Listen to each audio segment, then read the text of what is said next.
അല്ല, ഇത് വളരെ പ്രധാനപ്പെട്ട ഒരു ചോദ്യമാണ്. ഇതുപോലത്തെ ഒരു ഗജ ഫ്രോഡ് തന്നെയുമല്ല, ₹1 ജീവിതമാർഗം ഇല്ലാതെ ഉണ്ട്. ബാംഗ്ലൂരിൽ ഏതാണ്ട് 2004 വരെ ഒരു ചെറിയ ക്ഷേത്രത്തിൽ പൂജാരിയായിരുന്നു. അവിടുന്ന് എന്തോ തട്ടിപ്പിന്റെ പേരിൽ അവർ പുറത്താക്കിയൊരു വ്യക്തി 2004 2004 അയാളെ അവിടുന്ന് പുറത്താക്കുന്നത്. അതിനുശേഷം അയാൾ ശബരിമല വരികയും ശബരിമലയിലെ നിർണായകമായിട്ടുള്ള പല കാര്യങ്ങളിലും പങ്കാളിയാകുകയും നമ്മളെ അത്ഭുതപ്പെടുത്തുന്നതല്ല, ശബരിമലയിലെ ഒരു വസ്തു പോലും അതിന്റെ ആചാരപ്രകാരം ശബരിമലയിലെ ചട്ടപ്രകാരം പുറത്തു കൊണ്ടുപോകാൻ പാടില്ല. എന്തെങ്കിലും മെയിൻ്റനൻസ് വല്ലതും ഉണ്ടെന്നുണ്ടെങ്കിൽ അവിടുത്തെ തന്ത്രിയുടെയും അതുപോലെ തന്നെ ദേവസ്വം ബോർഡിന്റെ ഉദ്യോഗസ്ഥരുടെയും വിജിലൻസിന്റെ ഒക്കെ സാന്നിധ്യത്തിൽ മാത്രമേ എന്തെങ്കിലും മെയിൻ്റനൻസ് ചെയ്യാൻ പറ്റുള്ളൂ. അങ്ങനെ ഇരിക്കെ 2019 വിജയമല്യ നൽകിയ സ്വർണ്ണപ്പാളി, ദ്വാരപാലക ശില്പത്തില് പൊതിഞ്ഞിരിക്കുന്ന സ്വർണ്ണപ്പാളിയും ഈ പീഠവും ഇയാളുടെ കയ്യിൽ കൊടുത്തു. മറ്റൊരു സംരക്ഷണവും ഇല്ലാതെ കൊണ്ട് ഇയാളുടെ കൊടുത്തു വീണ്ടും സ്വർണം പൂശാനെ കൊടുത്തു വിട്ടത് അടിമുടി ദുരൂഹതയാണ്. അതിൽ യാതൊരു തർക്കവുമില്ല, അതിൽ യാതൊരു സംശയമില്ല. അന്നത്തെ ദേവസ്വം ബോർഡ് പ്രസിഡന്റ് പത്മകുമാർ ഒന്നും ഇതിൽ നിന്ന് മാറി നിൽക്കാൻ പറ്റത്തില്ല. ദേവസ്വം ബോർഡ് മെമ്പർമാർക്ക് ഒരു മാറി നിൽക്കാൻ പറ്റത്തില്ല. ഇപ്പോൾ പുറത്തു വരുന്നത് ഭയം ജനിപ്പിക്കുന്ന വാർത്തയാണ്. 30 കോടി രൂപയുടെ ഭൂമി ഇടപാടുമായിട്ട് ബന്ധപ്പെടുത്തിയുള്ള രഹസ്യരേഖകൾ പുറത്തു വരുന്നു. ഏറ്റവും ഒടുവിൽ പുറത്തു വരുന്ന അതിലൊക്കെ വിസ്മയിപ്പിക്കുന്നതാണ്. നമ്മളെ അത്ഭുതപ്പെടുത്തുന്നത് മാത്രമല്ല, നമ്മളെ അന്തം പൊളിപ്പിക്കുകയാണ്. എന്താണ്, 13ഓളം സ്വർണ്ണപ്പാളികൾ ഇയാൾ ജയറാമന്റെ വീട്ടിൽ വെച്ചതായിട്ടുള്ള ചിത്രങ്ങൾ, വീഡിയോ സഹിതം ഇപ്പോൾ ഒരു മാധ്യമം പുറത്തു വിട്ടുകൊണ്ടിരിക്കുക. 13 സ്വർണ്ണപ്പാളികൾ.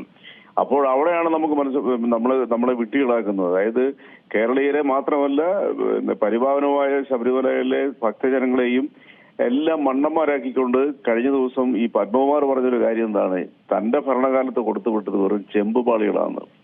ആ ചെമ്പുപാളികളെല്ലാം സ്വർണ്ണപ്പാളിയാണെന്നുള്ളത് ആ ചിത്രങ്ങൾ സഹിതം ജയറാമന്റെ വീട്ടിൽ കൊണ്ട് പൂജിക്കുന്നത് വെളിയിൽ വന്നിരിക്കുന്നത്. അപ്പം ഭയാനകമായ രീതിയിലുള്ള ഒരു തട്ടിപ്പ് ഇയാളെ മുൻനിർത്തിക്കൊണ്ട് ശബരിമല നടന്നു എന്ന കാര്യത്തിൽ യാതൊരു തർക്കമില്ല, അതിൽ യാതൊരു സംശയവുമില്ല. അപ്പൊ അതുകൊണ്ട് സത്യസന്ധമായ കാര്യങ്ങൾ പുറത്തു വരണം. എങ്ങനെ ഇയാൾ ഈ ബ്ലാക്ക് മാർക്കുള്ള ഒരു വ്യക്തി ശബരിമലയിൽ കടന്നുകൂടി അവിടുത്തെ പരികർമ്മിയായിട്ട് മേൽശാന്തിയുടെ പരികർമ്മിയായിട്ട് ഇയാൾ അവിടെ കഴിഞ്ഞുകൂടുകയും അവിടെ വരുന്ന കോടീശ്വരന്മാരായ ഭക്തജനങ്ങളെ അവിടുത്തെ പൂജകൾക്കും മറ്റുമായി ദുരുപയോഗം ചെയ്ത് കോടികൾ തട്ടിയെടുക്കുകയും ജയറാമനെ പോലുള്ള നടന്റെ വീട്ടിൽ എവിടെയോ നിർമ്മിച്ചൊരു വാതിൽ അവിടെ കൊണ്ടുപോയി അത് ശബരിമല ശ്രീ ധർമ്മശാസ്താവിന്റെ വാതിലാണെന്നും പറഞ്ഞ് പൂജ നടത്തുകയൊക്കെ ചെയ്തു കഴിഞ്ഞാൽ ഈ ജയറാം എന്നുള്ള വ്യക്തിക്ക് ഇതിനെക്കുറിച്ച് സാമാന്യ ബോധമല്ലേ ഇങ്ങനെ ഒരു കാര്യം ചെയ്യുമ്പോൾ?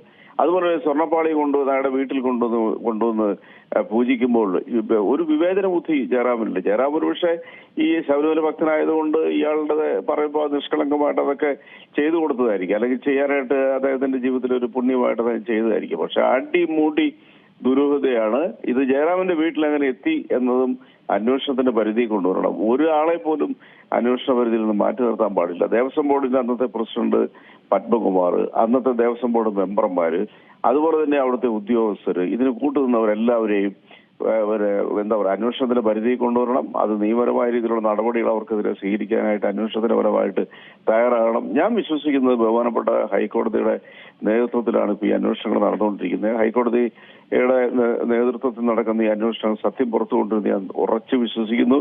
അതിൽ യാതൊരു സംശയമില്ല. നമ്മള് നൂറ്റാണ്ടുകളായി കേരളത്തിന് പൈതൃക സ്വത്തായി ലോകത്തിനു മുമ്പിൽ ആദരവോടെ ജാതി മത ഭേദമന്യേ ജനങ്ങൾ ആരാധിക്കുകയും സ്നേഹിക്കുകയും ചെയ്യുന്ന ശബരിമലയുടെ ശ്രീകോവിലിനുള്ളിൽ നിന്ന് ഇത്തരം വസ്തുക്കൾ പുറത്തു കൊണ്ടുപോയി ഒരു നടന്റെ വീട്ടിൽ പോയി പൂജിച്ചു എന്ന് പറയുന്നത് അവിശ്വസനീയമാണ്. വിശ്വസിക്കാൻ പോലും പറ്റാത്ത രീതിയിലാണ്. അതിനെതിരെ ഏത് രീതിയിൽ പറഞ്ഞാലും, ഏതെല്ലാം രീതിയിലുള്ള വെള്ളപൂശൽ ആര് നടത്തിയാലും അത് പരിഗണിക്കാതെ കണ്ട് കൃത്യമായ രീതിയിലുള്ള നിയമത്തിന്റെ കരങ്ങൾ ഇതിലേക്ക് ചലിപ്പിക്കണം.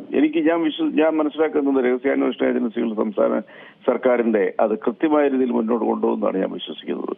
ഏറ്റവും പുതിയ വാർത്തകളും വിശേഷങ്ങളും വിരൽത്തുമ്പിലറിയാൻ സീ മലയാളം ന്യൂസ് എല്ലാ ഡിജിറ്റൽ പ്ലാറ്റ്ഫോമുകളിലും ലഭ്യം.